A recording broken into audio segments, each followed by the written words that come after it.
Hello, and thanks for joining us for this episode of the DINFOS Way, a Department of Defense podcast developed and produced at the Defense Information School.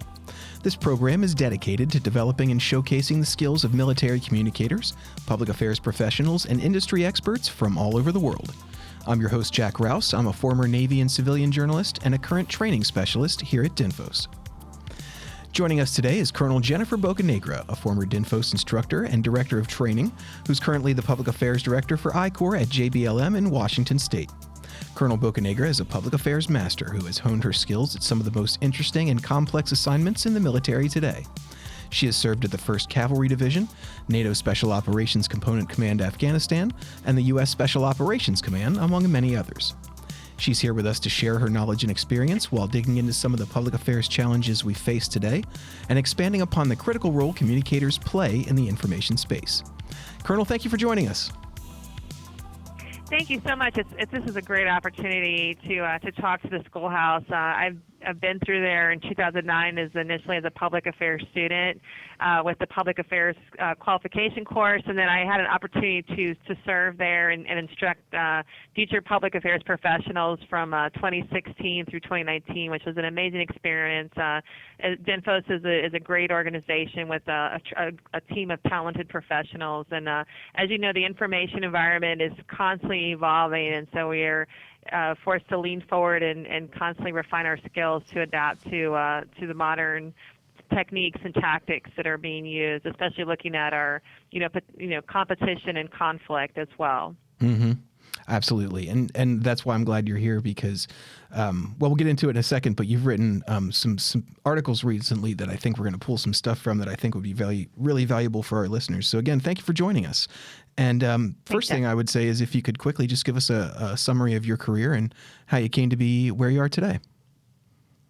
Sure, and I think you summarized it pretty well. I started off in 2000, and I started off back in the 90s. In 1995, I graduated from the combat camera course that was once in Pensacola, Florida. I then went on, served for about 5 years from doing documentation work in Utah, and then went to Fort Bragg, North Carolina, and also served with an AFN station in Panama. I then went through and got my degree and received a commission, and then I was able to transition to public affairs in 2009. And since then, I've had a ton of opportunities to serve with very talented professionals and in combat operations as well as garrison. I served with 82nd Airborne Division initially in 2009 to 2010. I also had an opportunity to serve with Special Operations Units, 3rd Special Forces Group, and then also later on with U.S. Special Operations Command as a media desk officer. And then most recently, I've served with the First Cavalry Division, which is a very well-known name brand with a lot of rich history to share. And over the past year and a half, I've had an opportunity to serve with First Corps, where we're playing a key role as a land force component for the Indo-Pacific region. Lots of opportunities here we take part in exercises throughout the region, and so we're building that interoperability, looking at from an information capability. And then we're also able to help to refine our own skills with our information-related capability team, and how can we best achieve the information advantage right now in a competitive environment and potentially in a conflict. That's amazing. You've done some really fascinating stuff, which I think has contributed directly to your ability to kind of see the information space from a big picture perspective, which I think is really valuable. You recently wrote an article for the website fromthegreennotebook.com, which is something popular in our community, and the article itself was a fascinating read and inspired us to reach out to you for this episode. Can you talk a little bit about the content of that article and sort of what you hoped its overall effect would be? Sure. So I feel that at times, commanders, public affairs isn't really forefront on their minds and looking at the information operations, especially with the Army. It's not an Army warfighting function. It's a joint warfighting function. And so I just wanted to show the relevance of public affairs as we look at information advantage and the recent publication of it's an Army publication, the 3-13. And I just wanted to show, just looking at right now current conflicts, looking at Ukraine and Russia, and then a conflict going on in in Israel, and just looking at how those military forces or the government officials are leveraging public affairs, and just looking at our own in the Army, looking at the exercises First Corps is doing, and also just looking over in Europe with our counterparts, Fifth Corps and U.S. Army Europe, and the exercises we're participating in, and how we're leveraging that imagery and the timely release of information to achieve an effect, in the information space, and help our commanders. Not only are we helping them with decision making, but we're also helping them to build morale among our own forces, and then potentially impact our adversary forces.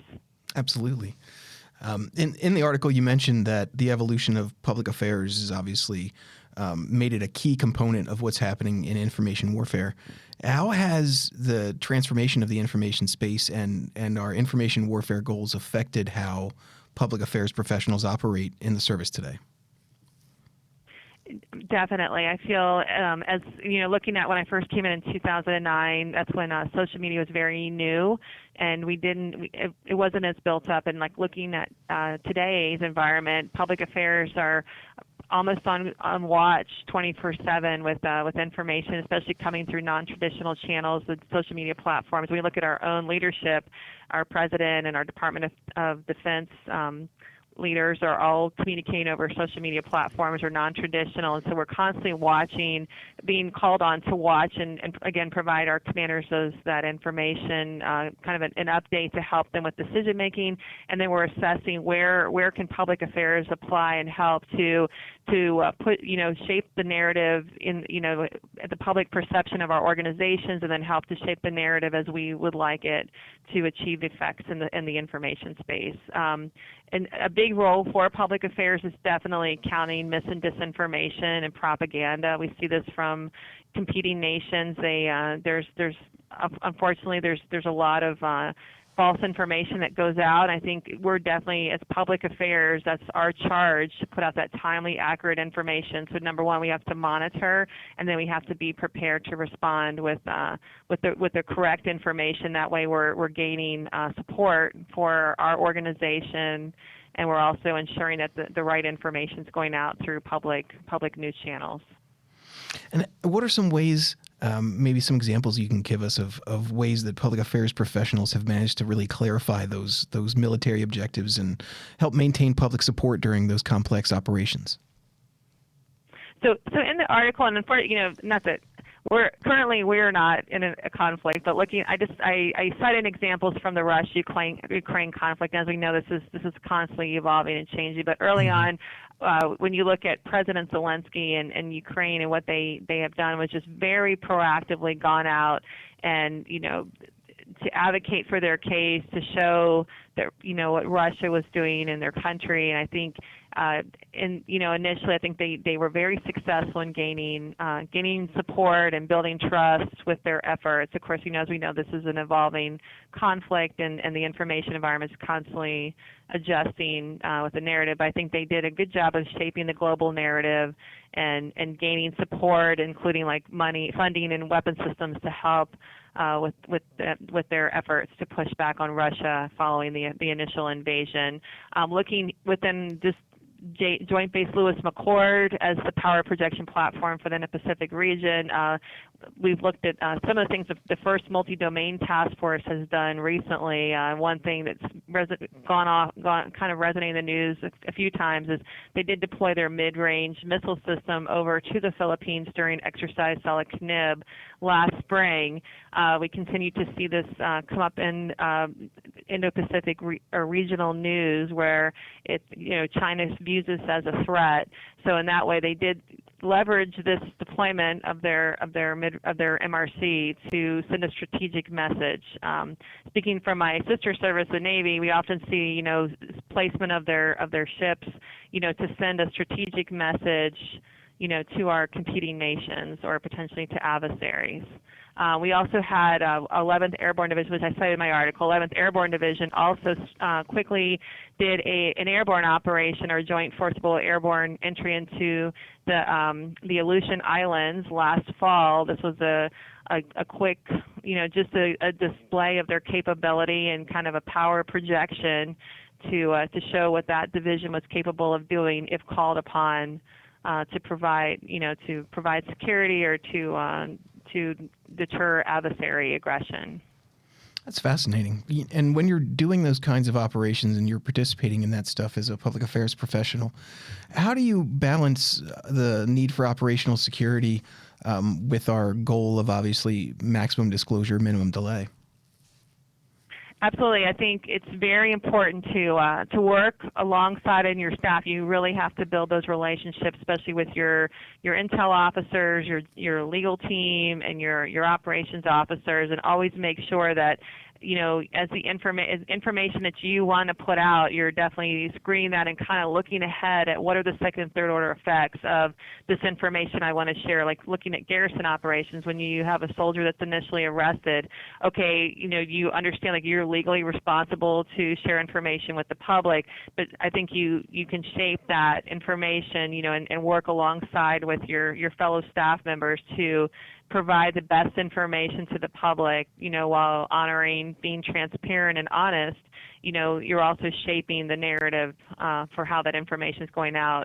Looking at in an operational standpoint, if we're like I've served in Afghanistan three times as a public affairs officer, and as you're following along in the operations process in the 96-hour targeting cycle, and looking at they're going to conduct an operation, they're going to conduct a strike in this area, and then you're working to shape, whether the battle damage assessment, or if we want to highlight a successful, capture of a key adversarial leader, or we're trying to gain space in the battlefield. I think public affairs has the ability to quickly push out information to highlight a success story, and again, show the successes of our operations and help support what the objectives that our command is trying to achieve.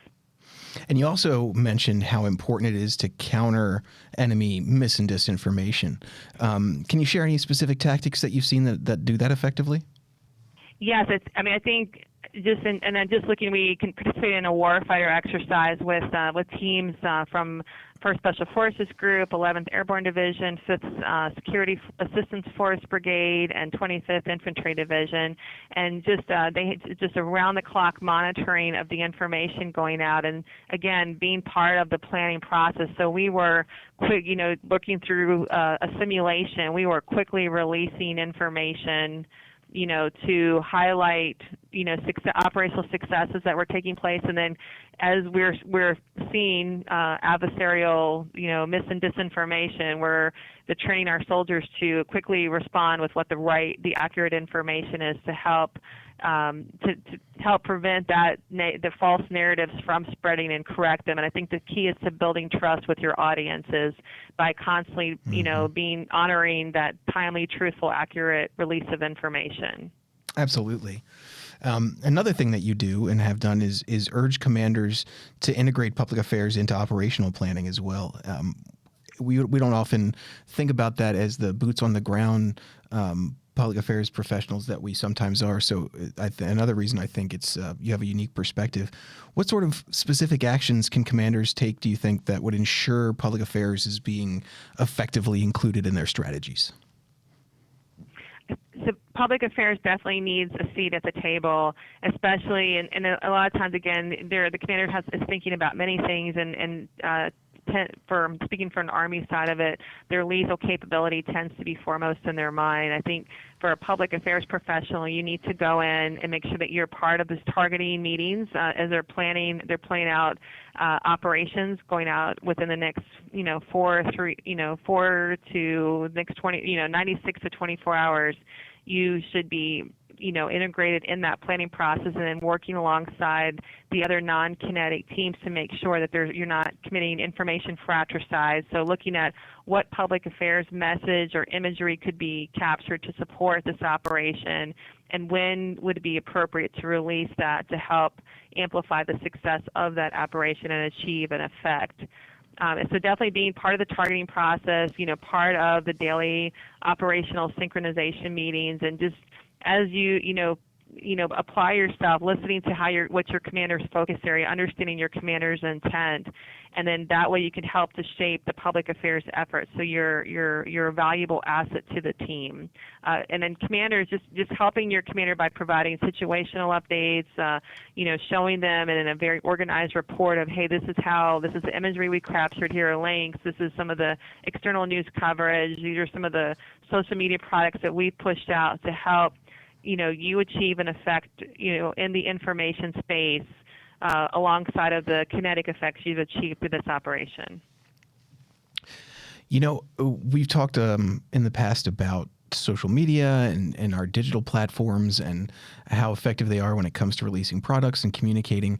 Do you still feel, or do you feel today that those digital platforms are our most effective methods of information distribution, or are traditional methods better, or is there a method I'm not even thinking of that's more effective? Or do you think really that the digital platforms are kind of here to stay and staying in the lead of that information distribution? From my experience, I do think digital platforms are definitely here to stay. I encourage all public affairs professionals, even soldiers, non-commissioned officers, and officers, do the research. Look at which audiences you're trying to reach. What's their literacy level? How do they receive information? And then you're going to have to tailor how you're communicating with them. I think there's a proliferation of digital platforms out there, and while it's convenient to use the tried and true platforms that we've used for the last decade or so, I think we need to be willing to adapt to where our audience is at. I think there's other professionals who said that go where your audience is. Looking at Afghanistan, where they didn't have as much access to network communications, a face-to-face engagement was much more effective, and word of mouth spread than putting a lot of information out online just to reach that particular audience. Looking at our key audience, our soldiers and our family members, there's a couple of ways. One is definitely, you can leverage those social media pages. Not everybody's following the unit pages, so maybe looking at which pages family members are on and how to give them information. And then, there's always the formation. Soldiers are receiving information from their command teams. You can always plug in, what do we need our soldiers to know, like what policy changes have happened, or what would help them make their life a little easier, what quality of life programs do we have, and leveraging again that word of mouth. But definitely I think we need to become masters of our craft, and we need to constantly be ready to adapt to the emerging platforms. Right now it does look like digital, online, anything you can access through your phone, and other people are much smarter at this than I am, but ways that you can get information via, like, I know sometimes we use text messaging or like mass text or other ways to get information out. But definitely I would say first start with the research so you're not wasting your effort. We all have limited resources to do our job. So definitely, connect some research, look at which audiences you're trying to reach with what information, and then work to tailor your strategy to that. Traditional news media can be very beneficial if you're trying to reach senior leaders or U.S. government officials, or or even business leaders. If you're trying to get sometimes in papers or news networks that are are more seasoned, like CNN or Washington Post, New York Times, they tend to be viewed as more credible by senior executives or senior leaders. So sometimes getting that key article or opinion piece in through those outlets can be effective at trying to reach a specific audience. We were kicking around in a planning meeting the idea of teaching them smoke signals, but I just don't think that's going to be effective. So, I think one day. Speaking of technology and its wonderfulness, how do you think AI will be useful to our career field? Do you see it impacting us in a positive way, a negative way? What do you think about AI use for communicators? That is a great question. I think AI is definitely one of those emerging capabilities. I know that there's practitioners that are using AI. I think we need to learn how to use that ethically. I definitely think it's a tool that we need to understand how to harness. It can also be can be used against us again by, adversaries. You can quickly push out information in a mass form, leveraging AI. A bot could quickly, proliferate information that could harm our ability to gain public support. And I think we need to understand how it works. I think we also need to put some ethical parameters in place from a public affairs perspective, so we still maintain that credibility and the trust of our audiences. But I definitely think AI is coming in the future, and it's something that we need to learn how to leverage effectively. I want to talk just a little bit about training, obviously, because that's what we do here, and you were, heavily involved in our training management while you were here. So how important do you think training is for public affairs teams in adapting to the demands of modern warfare, and what areas do you think we really need to focus on? Training is always important. I think every day we should look at it as an opportunity to train and learn and grow. And as I said in the beginning, the information environment, we see it's constantly changing how information is being shared, the channels people are using. I think from a technical perspective, we always need to continue to stay abreast of the new technologies and how we can do things like make videos on our phone or just shooting high quality pictures with small mobile devices if you're not able to bring a whole full DSLR kit somewhere. I think as a basic skill, at the core of public affairs, we always need to be practiced at writing and publicly speaking, and that is, it's a skill that is a bit perishable at times, and I think we should always work to improve those basic skills. We're called on to build relationships and to publicly share information about our organization. So I think looking at the core skills, definitely writing, basic photography, public speaking, those are skills that are always going to be part of our career field. And then looking at the emerging types of technology or ways that we can use, capturing imagery, or just like you mentioned, artificial intelligence. How can we leverage those emerging technologies to be as effective as many of our competitors are in the information space? So training is always important. I think establishing mentorship programs is also helpful when you can't, when we don't have the money to go to a formal training program. I think taking, for those of us who are more senior, just taking on the responsibility of trying to help grow the junior members of the career field so that they can rise up and become, senior effective communicators, in the future for our career field. If I can put a plug in for a book that was actually published by DINFOS instructors that I'm actually going through now, even though it's a very basic book on public relations. It's called Public Relations in the Military, the scope, dynamic, and future of military communications, and it was published in 2022 by a team of DINFOS instructors and a few other military professionals. I mean, not to make people pay for anything. You can probably take this out in the library, but it's definitely worth a read, and just kind of looking at the basics of public affairs and what's important to be successful as a practitioner at the basic level, and then looking at, of course, again, we're always evolving.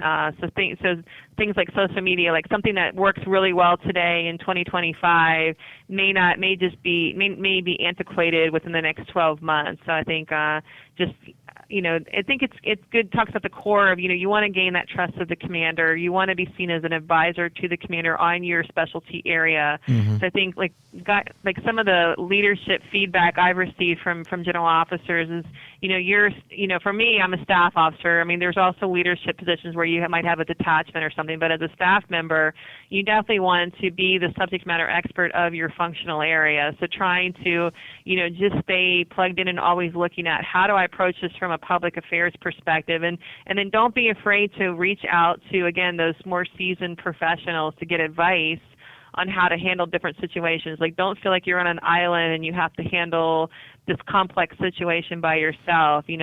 Reach out and work together with other, I think we do best when we align our communication efforts instead of trying to feel that you have to be the superhero whatever the event is. And there's a lot of, we see a lot of complex events coming up in the news cycle every day that practitioners are called to respond to, not just in a conflict. Mm-hmm. You are also one of the very few members of a small and select group who are public affairs communicators who went from the enlisted to the officer corps. And something that we see with both the public affairs students here and the MCF students, the enlisted students, is that neither group really has a clear understanding of how they should best work with each other when they get out to the field and sort of what the expectations are. Being a member of both groups, can you kind of tell us what the enlisted can expect from their officer corps and sort of what the officers should expect from their enlisted when they get out to the field? Sure, and this is again my own personal perspective. When I was a younger enlisted member, you're very when you're in a private, at a E1 through E4, you're a little bit disconnected from what the senior, like what you would consider like a lieutenant colonel or a full bird colonel. You don't get as much interaction. I think as a junior enlisted, as you're like someone who's just come out of the schoolhouse, you want to be you're excited about doing the profession, the techniques. Like looking at the Army, obviously you still need to be a soldier, and I think Marines they enforce this a lot with doing your battle, your tactics that you need to understand for your own branch of service. But I think, as a junior soldier, like the best way, like for me, the junior soldiers that I have that work with me today in First Corps, they do an amazing job of, capturing the imagery and getting out there with those units to, like, as we're, Secretary of Defense Hegseth is giving us guidance on things that we should highlight, what he wants us to focus on from a communication perspective. And so those junior soldiers do an excellent job of deploying out to embed with the units and getting that key imagery and building rapport amongst unit leaders to show like they're professional, they're technical specialists, they can help to, enhance what the unit's trying to do or what they're trying to communicate. So getting out there and capturing imagery, creating the content that we can share with digital platforms, and at times, if we're able to send media, whether it's traditional or non-traditional media out there with the unit, those younger professionals can kind of help facilitate, those media representatives talking to, members of the unit so they can gain a better understanding of the training and what our focus areas are for our unit. As an officer, I know that I speak to a lot of junior officers, and I probably was this way as well. I think, while it's interesting to do the technical piece, the photography and the writing, I think, we really need to provide the vision. We need to develop those staff relationships. We need to be creating those situational reports and the updates and helping our command teams understand, like, the value that we add to their efforts, so we're value added to what their overall effect that they're trying to achieve. And then in advocating for our enlisted population, we're helping them out. Either we're writing them up for awards, or they're making sure they're getting recognized for the work that they're doing. And so I think as an officer, work to build those relationships and gain rapport so that you can advocate for your section, whether they need funding for new equipment or you're trying to get them out to go to travel to different places. Like our soldiers have been able to travel to like Japan and Thailand and Hawaii. So advocating for your soldiers to get out and have those experiences.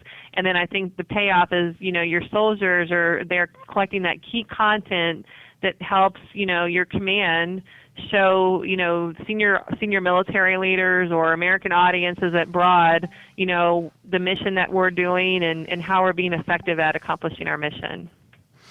You have mentioned several great examples of ways that public affairs can be more effective and ways that we contribute to strategic success, which is extremely important, I think, for folks to get that big picture view. Is there any other ways that you can think that public affairs can grow or change or contribute more in this increasingly complex global environment that we find ourselves in?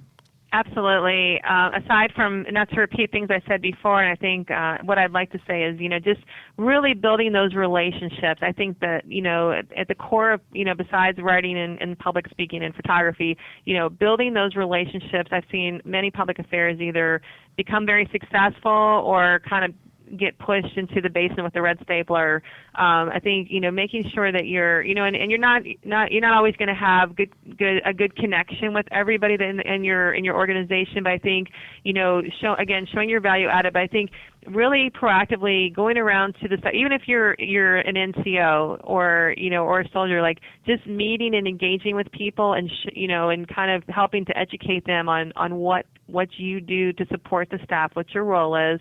I think training and doing physical fitness training and working alongside of them also builds those connections, and then it shows that you're part of the team. I think those are important ways to get the door open so that you can do the technical and the creative work that you want to do as a public affairs practitioner. And then for for the senior public affairs people, sergeant majors and lieutenant colonels and colonels, like that helps us to gain that rapport and better well, for one, advocate on behalf of the public affairs career field and show that we are value added, because when we're not looked at as being value added, then when they start cutting positions or funding, it's going to end up being cut from. That's the fear, that it would be cut from the public affairs career field. So definitely we want to continue to advocate and show our capability. And I think it's one of the reasons I wanted to write the articles. I feel like many times we'll go to training and they won't even cover like kind of the information environment or what public affairs does, or we were kind of pigeonholed into all we do is hold a press conference or we write a press release. And I think it's important, just, and not in like a showy way, but just really trying to help, embed yourself, show that you're part of a team, build those relationships, and help to educate people on like what the public affairs capability brings to the table. Any final tips or tricks that you have for soon-to-be graduates or students at DINFOS before they head out the door and go out into the great big field? Just understand, like, they have the power to tell, America or keep public the story of what the Department of Defense is doing or their own service. They have a lot of power in their hands with the photos they take and the stories they write. So go out there and do good things. Try not to be disheartened when people don't first understand what your role is. Just keep working at it. And I think always just be open to the new and adaptive, technologies that are coming out. Just be open to learning and growing as you go along. Well, thank you, ma'am. You are certainly an excellent writer and an even better guest, so we really appreciate you joining us today and kind of giving us this inside look into big picture public affairs. So thank you again so much for joining us. Thanks so much for the opportunity. I really appreciate it.